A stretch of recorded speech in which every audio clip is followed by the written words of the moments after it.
నల్గొండ జిల్లా హాలియా పట్టణంలో జరిగిన వడ్డీ లేని రుణాల పంపిణీ కార్యక్రమంలో ఎమ్మెల్యే జయవీర్ రెడ్డి పాల్గొన్నారు। ఈ కార్యక్రమానికి మహిళా సంఘాల సభ్యులు భారీ సంఖ్యలో హాజరయ్యారు। ఈ సందర్భంగా ఎమ్మెల్యే మహిళలకు చెక్లను అందజేశారు। కాంగ్రెస్ ప్రభుత్వం మహిళల సంక్షేమానికి ప్రాధాన్యత ఇస్తోందని చెప్పారు। నియోజకవర్గంలోని 4478 మహిళా సంఘాలకు 13.16 కోట్ల వడ్డీ లేని రుణాలను పంపిణీ చేస్తున్నట్లు తెలిపారు। రానున్న స్థానిక ఎన్నికల్లో కాంగ్రెస్ అభ్యర్థులను గెలిపించాలని మహిళలను కోరారు।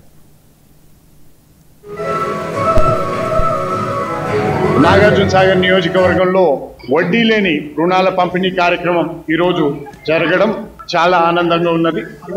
2 రోజుల క్రితమే ఇందిరా మహిళా శక్తి చీరల పంపిణీ కార్యక్రమంలో 65,436 మహిళలకి చీరలు అందించడం జరిగింది।